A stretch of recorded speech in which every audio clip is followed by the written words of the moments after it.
ನಮಸ್ಕಾರ. ಮತ್ತೊಂದು ವಿಷಯ, ಮತ್ತೊಂದು ಸಂಗತಿ, ಮತ್ತೊಂದು ಮಾಹಿತಿಯನ್ನು ತೆಗೆದುಕೊಂಡು ನಿಮ್ಮ ಮುಂದೆ ಬಂದು ಕೂತಿದ್ದೀನಿ. ಮಾತು ಪ್ರಾರಂಭಕ್ಕೆ ಮೊದಲು ತಮ್ಮಲ್ಲೆಲ್ಲ ಪ್ರಾರ್ಥನೆ, ಯಾರ್ಯಾರು ನನ್ನ ವಿಡಿಯೋಗಳನ್ನು ನೋಡ್ತಾ ಇದ್ದೀರಾ ಮತ್ತು ಮೆಚ್ಕೊಳ್ತಾ ಇದ್ದೀರಾ, ದಯಮಾಡಿ ಅವುಗಳನ್ನು ಲೈಕ್ ಮಾಡಿ ಹಾಗೂ ಶೇರ್ ಮಾಡಿ. ಮತ್ತು ಯಾರ್ಯಾರು ನನ್ನ ಚಾನಲ್ನ ಸಬ್ಸ್ಕ್ರೈಬ್ ಮಾಡ್ಕೊಂಡಿಲ್ಲ ಅವರು ಚಂದಾದಾರರಾಗಿ ಸಬ್ಸ್ಕ್ರೈಬರ್ಗಳಾಗಿ ಬಟನ್ ಒತ್ತೋದ್ರ ಮೂಲಕ ಅಂತ ಹೇಳ್ತಾ ಇದ್ದೀನಿ. ಇವತ್ತು ನಾನು ತಂದಿರ್ತಕ್ಕಂಥ ವಿಷಯ ಆಸ್ತಿಯ ಮೇಲಿನ ಋಣಭಾರ, ಎನ್ಕಂಬ್ರೆನ್ಸ್ ಆಫ್ ಎ ಪ್ರಾಪರ್ಟಿ, ಇದ್ರ ಬಗ್ಗೆ ಮಾತಾಡ್ತಾ ಇದ್ದೀನಿ. ಸಾಮಾನ್ಯ ನಿಮಗೆಲ್ಲ ಗೊತ್ತಿರುತ್ತೆ ಎನ್ಕಂಬ್ರೆನ್ಸ್ ಅಂದರೆ ಏನು, ಇ.ಸಿ ಅಂತ ಗೊತ್ತಿರುತ್ತೆ, ತೊಗೊಳ್ತೀರ ಡಾಕ್ಯುಮೆಂಟ್ ಸಬ್ ರಿಜಿಸ್ಟರ್ ಆಫೀಸಲ್ಲಿ, ಗೊತ್ತಾಯ್ತಾ? ಅದರ ಮಹತ್ವ ಏನು, ಅದನ್ನು ಯಾಕೆ ತಗೋಬೇಕು ಇತ್ಯಾದಿಗಳ ಬಗ್ಗೆ ನಾನು ಮಾತಾಡ್ತಾ ಇದ್ದೀನಿ, ಗೊತ್ತಾಯ್ತು? ಇದು ಬಹಳ ಮೂಲಭೂತವಾದ ವಿಷಯ. ಇದ್ರ ಬಗ್ಗೆ ನಾನು ಮೊದಲೇ ಮಾಡಬೇಕಿತ್ತು, ನನ್ನ ತಪ್ಪಿನಿಂದಾಗಿ ನಾನು ಮಾಡೋಕ್ಕಾಗಲಿಲ್ಲ. ಆದ್ದರಿಂದ ಇವತ್ತು ಕೂತ್ಕೊಂಡು ಈ ವಿಷಯದ ಬಗ್ಗೆ ಮಾತಾಡ್ತಾ ಇದ್ದೀನಿ. ಈಗ ನಿಮಗೆ ಒಂದು ಆಸ್ತಿಯನ್ನು ನೀವು ಪರ್ಚೇಸ್ ಮಾಡ್ಬೇಕಾದ್ರೆ, ಖರೀದಿ ಮಾಡ್ಬೇಕಾದ್ರೆ, ಯಾವುದೇ ಆಸ್ತಿ ಇರ್ಬೋದು, ಆಸ್ತಿನ ಪರ್ಚೇಸ್ ಮಾಡ್ಬೇಕಾದ್ರೆ ಎರಡು ವಿಷಯ ಮನಸ್ಸಲ್ಲಿ ಇಟ್ಕೋಬೇಕು ನೀವು, ಮತ್ತು ತಿಳ್ಕೋಬೇಕು. ಯಾರ್ಯಾರು ಆ ಆಸ್ತಿಯ ಮಾಲೀಕರು ಅಂತಕ್ಕಂಥದ್ದನ್ನು ತನಿಖೆ ಮಾಡಬೇಕು ದಾಖಲೆಗಳ ಮೂಲಕ, ಗೊತ್ತಾಯ್ತಾ? ಯಾರ ಹೆಸರಲ್ಲಿ ಖಾತೆ ಇದೆಯೋ ಅವ್ರು ಓನರೇ, ಅವರಿಗೆ ಎಲ್ಲಿಂದ ಬಂತು, ಹೇಗೆ ಬಂತು, ಅವರೊಬ್ಬರೇ ಓನರೇ ಅಥವಾ ಬೇರೆ ಯಾರಾದರೂ ಜೊತೆಯಾಗಿದ್ದಾರಾ, ಜಂಟಿ ಓನರ್ಶಿಪ್ ಇದೆಯಾ, ಅಥವಾ ಖಾತೆ ಒಬ್ಬರಿಗೆ ಹೆಸರಿಗಿದ್ದು ಜೊತೆಲಿ ಬಾಕಿ ಯಾರಾದರೂ ಅದಕ್ಕೆ ಮಾಲೀಕರಿದ್ದಾರಾ, ಅಥವಾ ಯಾರ ಹೆಸರಲ್ಲಿ ಖಾತೆ ಇದೆ ಅವ್ರು ಮಾತ್ರ ಮಾಲೀಕರೇ ಅಂತಕ್ಕಂಥದ್ದನ್ನು ಪ್ರತ್ಯೇಕವಾದ ತನಿಖೆಯಿಂದ ನೀವು ತಿಳ್ಕೋಬೇಕು, ಗೊತ್ತಾಯ್ತಾ? ಅದು ಹಿಂದೆ ಒಂದು ವಿಡಿಯೋ ಮಾಡಿದ್ದೀನಿ ನಾನು ಅದ್ರ ಬಗ್ಗೆ. ಮತ್ತು ಎರಡನೇ ಮುಖ್ಯವಾದ ಸಂಗತಿ ಅಂದರೆ, ಯಾವ ಆಸ್ತಿಯನ್ನು ನೀವು ಖರೀದಿ ಮಾಡ್ತಾ ಇದ್ದೀರಾ ಆಸ್ತಿಯ ಮೇಲೆ ಯಾವುದಾದ್ರೂ ಋಣಭಾರ ಇದೆಯೇ ಅಂತಕ್ಕಂಥದ್ದು. ಯಾಕಂದರೆ ಋಣಭಾರ ಅಂದರೆ ಯಾವುದೇ ವಿಧವಾದಂಥ ಒಂದು ಏನಂತೀವಿ ಅದಕ್ಕೆ, ಚಾರ್ಜ್ ಅಂತ ಕರಿತೀವಿ ಇಂಗ್ಲೀಷಲ್ಲಿ. ಆ ಚಾರ್ಜ್ ಏನಾರ ಇದೆಯಾ ಅಂತ ತಿಳ್ಕೊಬೇಕಾಗತ್ತೆ. ಈಗ ನಿಮಗೆಲ್ಲ ಗೊತ್ತಿರ್ತಕ್ಕಂಥದ್ದು, ಆಸ್ತಿ ವರ್ಗಾವಣೆ ಸಂಬಂಧಪಟ್ಟಂತೆ ಕಾನೂನು ಏನು ಹೇಳುತ್ತೆ, ಅದು ಯಾವುದೇ ಆಸ್ತಿ, ಸ್ಥಿರ ಆಸ್ತಿ, 100 ರೂಪಾಯಿಗಿಂತ ಹೆಚ್ಚಿಗೆ ಬೆಲೆ ಬಾಳತಕ್ಕಂಥ ಆಸ್ತಿ ಏನಿದೆ ಅದರ ಒಂದು ವ್ಯವಹಾರಕ್ಕೆ ಸಂಬಂಧಪಟ್ಟಂತೆ ಯಾವುದೇ ವ್ಯವಹಾರ ನಡೆದ್ರು, ಯಾವುದೇ ದಾಖಲೆ ಬರ್ಕೊಂಡ್ರು ಅದು ರಿಜಿಸ್ಟರ್ ಆಗಬೇಕು, ಸಬ್ ರಿಜಿಸ್ಟರ್ ಮುಂದೆ ಕರೆಕ್ಟಾಗಿ ನೋಂದಾಯಿಸಬೇಕು. ಹೌದು.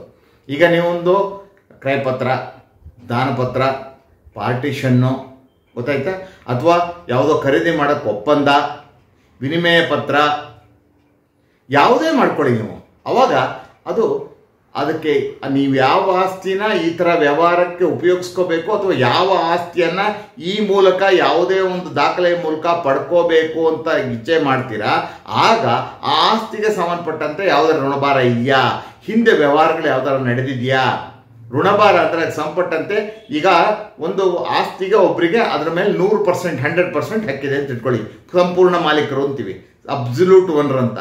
ಆ ಅಬ್ಸಲ್ಯೂಟ್ ಓನರ್ ಆಗಬೇಕಾದ್ರೆ ಅದು ಅವರ ಯಾರು ಓನರ್ ಇದ್ದಾರೆ ಆ ಆಸ್ತಿ ಏನಿದೆ, ಅವರ ಆಸ್ತಿ ಅದರ ಮೇಲೆ ಅದು ಋಣಭಾರ ರಾಹಿತ್ಯವಾಗಿರಬೇಕು, ನಿಲ್ ಎನ್ಕಂಬ್ರೆನ್ಸ್ ಇರಬೇಕು ಅಂತ ಹೇಳ್ತೀವಿ. ಅಂದರೆ ಯಾವುದೇ ತರಹದ ಅದಕ್ಕೆ ಅಡ್ಡಿ ಆತಂಕಗಳಿರಬಾರ್ದು. ಅಡ್ಡಿ ಆತಂಕಗಳಂದರೆ ನೀವು ಯಾವುದೋ ಸಾಲ ತಗೊಂಡು ಬೋಗ್ಗೆ ಮಾಡಿಕೊಟ್ಟಿದ್ರೆ, ಗೊತ್ತಾಯ್ತಾ, ಅದಕ್ಕೆ ಯಾವುದೇ ಮಾರ್ತೀನಿ ಅಂತ ಹೇಳಿ ಯಾರಿಗಾರ ಅಗ್ರಿಮೆಂಟ್ ಮಾಡಿಕೊಟ್ಟಿದ್ರೆ, ಗೊತ್ತಾಯ್ತಾ, ಆಗ ಅದು ಋಣಭಾರ ರಾಹಿತ್ಯವಾದಂತಹ ಪ್ರಾಪರ್ಟಿ ಅನ್ಸ್ಕೊಳ್ಳೋದಿಲ್ಲ, ಅದು ಎನ್ಕಂಬ್ರೆನ್ಸ್ ಇರ್ತಕ್ಕಂಥ ಋಣಭಾರ ಇರ್ತಕ್ಕಂಥ ಪ್ರಾಪರ್ಟಿ ಅಂತ ಆಗ್ಬಿಡುತ್ತೆ. ಆದ್ದರಿಂದ ಈ ಋಣಭಾರ ಹೋಗದಲ್ಲೇ ನೀವು ಪರ್ಚೇಸ್ ಮಾಡಕ್ಕೆ ಬರಲ್ಲ. ಮತ್ತು ಯಾರು ಓನರ್ ಇರ್ತಾರೋ ಅವರಿಗೆ 100ಕ್ಕೆ 100 ಭಾಗ ಆಸ್ತಿ ಮೇಲೆ ಓನರ್ಶಿಪ್ ಇರಲ್ಲ, ಅವ್ರು ಅಬ್ಸಲ್ಯೂಟ್ ಓನರ್ ಆಗಲ್ಲ. ಆ ಋಣಭಾರ ಹೋದ್ಮೇಲೆ, ಋಣಭಾರ ತೆಗೆದ ಮೇಲೆ ಅವ್ರು ಓನರ್ ಆಗ್ತಾರೆ. ಈ ಋಣಭಾರವನ್ನು ತರ್ತಕ್ಕಂಥ ಸಂದರ್ಭಗಳು ಯಾವ್ದ್ಯಾವುದು ಅಂದರೆ, ಋಣಭಾರ ನಿರ್ಮಾಣ ಮಾಡ್ತಕ್ಕಂಥ, ಋಣಭಾರ ತರ್ತಕ್ಕಂಥ ವಿಷಯಗಳು ಅಂದರೆ, ಅವರು ಯಾವುದೇ ಬ್ಯಾಂಕ್ನಲ್ಲಿ, ಕೋಪರೇಟಿವ್ ಸೊಸೈಟಿಲಿ, ಬ್ಯಾಂಕಲ್ಲಿ ಸಾಲ ಮಾಡಿ ಅದನ್ನ ಅಡಮಾನ ಮಾಡಿದರೆ, ಮಾರ್ಟಿಗೇಜ್ ಮಾಡಿದರೆ ಅದಕ್ಕೆ ಚಾರ್ಜ್ ಕ್ರಿಯೇಟ್ ಆಗಿರುತ್ತೆ, ಋಣಭಾರ ಕ್ರಿಯೇಟ್ ಆಗಿರುತ್ತೆ, ಆಯಿತಾ? ಮತ್ತು ಯಾರಿಗಾದರೂ ಮಾರ್ತೀನಿ ಅಂತ ಹೇಳಿ, ಗೊತ್ತಾಯ್ತಾ, ಅಗ್ರಿಮೆಂಟ್ ಫಾರ್ ಸೇಲ್ ಮಾಡಿಕೊಟ್ಟಿದ್ರೆ, ಕ್ರಯ ಒಪ್ಪಂದ ಪತ್ರವನ್ನು ಮಾಡಿಕೊಟ್ಟಿದ್ರೆ, ಗೊತ್ತಾಯ್ತಾ, ಅಥವಾ ಇನ್ಯಾವುದಾದ್ರೂ ದಾಖಲೆಯನ್ನು ಅವರು ಅಲ್ಲಿ ರಿಜಿಸ್ಟರ್ ಮಾಡಿಸಿದ್ರೆ ಆಸ್ತಿಗೆ ಸಂಬಂಧಪಟ್ಟಂತೆ, ಗೊತ್ತಾಯ್ತಾ, ಅದು ಋಣಭಾರ ರಾಹಿತ್ಯ ಆಗಬೇಕು. ಆಗ ಅಗ್ರಿಮೆಂಟ್ ಫಾರ್ ಸೇಲ್ ಕ್ಯಾನ್ಸಲ್ ಆಗಬೇಕು, ಮತ್ತೊಂದು ರಿಜಿಸ್ಟರ್ ಮಾಡಿಸಿ. ಮತ್ತು ಎರಡನೇದಾಗಿ ಏನು ಅಡಮಾನ ಮಾಡಿರ್ತಾರೆ, ಅಡಮಾನ ಕೂಡ ರೆಡಿಮ್ಷನ್ ಆಗಬೇಕು, ಅದು ಕ್ಯಾನ್ಸಲ್ ಆಗಬೇಕು. ಆಗ ಮಾತ್ರ ಅವರು ಆಸ್ತಿಗೆ ಸಂಪೂರ್ಣ ಮಾಲೀಕರಾಗ್ತಾರೆ. ಈ ಇನ್ನೂ ಬಹಳ ಸಂಕ್ಷಿಪ್ತವಾಗಿ ಹೇಳಬೇಕು ಅಂದರೆ, ಎನ್ಕಂಬ್ರೆನ್ಸ್ ಅಂದರೆ ಈ ಋಣಭಾರದ ಪತ್ರ ಅಂದರೆ ಏನು ಅಂದರೆ, ಎನ್ಕಂಬ್ರೆನ್ಸ್ ಸರ್ಟಿಫಿಕೇಟ್ ಅಂತ ಕರಿತೀವಿ, ಅದು ಒಂದು ಆಸ್ತಿಗೆ ಸಂಬಂಧಪಟ್ಟಂತೆ ಯಾವ್ಯಾವ ವ್ಯವಹಾರಗಳು ಸಬ್ ರಿಜಿಸ್ಟರ್ ಆಫೀಸಲ್ಲಿ ಆಗಿದೆ ಅಂತ ತೋರಿಸುವಂಥ ಒಂದು ದಾಖಲೆ, ಗೊತ್ತಾಯ್ತಾ? ಈಗ ಒಂದು ಆಸ್ತಿಗೆ ಸಂಬಂಧಪಟ್ಟಂತೆ ಒಂದು 40 ವರ್ಷದ್ದು ನೀವು ಇ.ಸಿ ಬೇಕು ಅಂತ ಕೇಳಿದ್ರಿ, ಆ 40 ವರ್ಷದಲ್ಲಿ ಆಸ್ತಿಗೆ ಸಂಬಂಧಪಟ್ಟಂತೆ ಯಾರಿಂದ ಯಾರಿಗೆ ಕೈ ಬದಲಾವಣೆ ಆಗಿದೆ, ಏನೇನಾಗಿದೆ, ವ್ಯವಹಾರಗಳೆಲ್ಲವೂ ರಿಜಿಸ್ಟರ್ ಆಗಿದೆ ಸಬ್ ರಿಜಿಸ್ಟರ್ ಆಫೀಸಲ್ಲಿ. ಯಾರು ಮಾರಿದ್ದು ಯಾರಿಗೆ ಹೋಗಿದೆ, ಅವರಿಂದ ಮತ್ತೆ ಯಾರು ಕೊಂಡ್ಕೊಂಡ್ರು, ಅವರಿಂದ ಯಾರಿಗೆ ದಾನ ಕೊಟ್ಟರು, ದಾನ ಮಾಡಿದವ್ರು ಯಾರಿಗೆ ಮತ್ತೆ ಕೊಟ್ಟರು, ಮತ್ತೆ ದಾನ ಪಡ್ಕೊಂಡವ್ರು ಯಾರ್ಯಾರು ವಿಭಾಗ ಮಾಡಿಕೊಂಡ್ರು, ಮತ್ತೆ ಎಕ್ಸ್ಚೇಂಜ್ ಡೀಡ್ ಮಾಡಿಕೊಂಡ್ರೆ ಇತ್ಯಾದಿ ಇತ್ಯಾದಿ ವಿವರಗಳು. ಅಂದರೆ ಒಂದು ಆಸ್ತಿಗೆ ಸಂಬಂಧಪಟ್ಟ ವ್ಯವಹಾರಗಳು ದಾಖಲೆ ಆಗ್ತಕ್ಕಂಥ ಒಂದು ಜಾಗ ಮತ್ತು ದಾಖಲೆಯೇ ಎನ್ಕಂಬರೆನ್ಸು. ಗೊತ್ತಾಯ್ತಾ? ಒಂದು ನೀವು ಯಾವ್ದಾರ ಪರ್ಚೇಸ್ ಮಾಡ್ಬೇಕಾದ್ರೆ ಮೊದಲು ಇ ಸಿ ನೋಡಬೇಕಾಗತ್ತೆ. ಗೊತ್ತಾಯ್ತಾ? ಇದಕ್ಕೆ ಸಾಮಾನ್ಯವಾಗಿ ಏನು ಮಾಡ್ತೀವಿ, 12 ವರ್ಷ ನೋಡಿ ಅಂತ ಹೇಳ್ತೀವಿ. 12 ವರ್ಷ ಯಾಕೆ ನೋಡ್ತೀವಿ ಅಂದರೆ, ಯಾವ್ದಾರ ಕೋರ್ಟ್ ಡಿಗ್ರಿ ಇದ್ದರೆ ಅಥವಾ ಮಾರ್ಟಿಗೇಜ್ ಆಗಿದ್ದರೆ ಅದು ರೆಡಿ ಮಾರ್ಕ್ 12 ವರ್ಷ ದಾಖಲೆ ವಾಯ್ದೆ ಇರುತ್ತಲ್ಲ, ಅದು ಮೀರಲಿ ಅಂತ 40 ವರ್ಷ 50 ವರ್ಷದ ನೋಡಬೇಕಾಗತ್ತೆ. ಯಾಕಂದರೆ ಆಸ್ತಿಗೆ ಸಂಬಂಧಪಟ್ಟಂಥ ವಿವರಗಳನ್ನೆಲ್ಲ ತಿಳ್ಕೋಬೇಕು. ಏನೇನು ವ್ಯವಹಾರ ಆಗಿದೆ, ಯಾರಿಂದ ಯಾರಿಗೆ ಹಕ್ಕು ಹೋಗಿದೆ, ಈಗ ಏನು ಆಸ್ತಿ ಖಾತೆ ಇದೆಯಲ್ಲ ಅವ್ರ ಹೆಸರಿಗೆ ಎಷ್ಟರ ಮಟ್ಟಿಗಿನ ಒಂದು ಹಕ್ಕು ಆಸ್ತಿ ಮೇಲಿದೆ ತಿಳ್ಕೊಬೇಕಾದ್ರೆ ಈ ಒಂದು ವಿಷಯವನ್ನು ತಿಳ್ಕೊಬೇಕಾಗತ್ತೆ. 12 ವರ್ಷ ನಾರ್ಮಲ್ ಆಗಿದೆ. 12 ವರ್ಷ ಅಂದರೆ ಒಂದು ಆ ಆಸ್ತಿಯ ಮೇಲೆ ಯಾವುದೇ ಡಿಗ್ರಿ ಇದ್ದರೆ ಅದನ್ನು ಜಾರಿ ಮಾಡೋದಕ್ಕೆ 12 ವರ್ಷ ಇದೆ. ಮತ್ತು ಯಾವುದೇ ಒಂದು ಆಸ್ತಿಗೆ ಸಂಬಂಧಪಟ್ಟಂತೆ ಅಡಮಾನ ಇದ್ದರೆ ಅದನ್ನು ರಿಡೀಮ್ ಮಾಡೋಕ್ಕೆ 12 ವರ್ಷ ಅಂತೇನಿದೆ. ಆದ್ದರಿಂದ 12 ವರ್ಷ ಅಂತ ನಾವು ಮಾತಾಡ್ಕೊಳ್ತೀವಿ.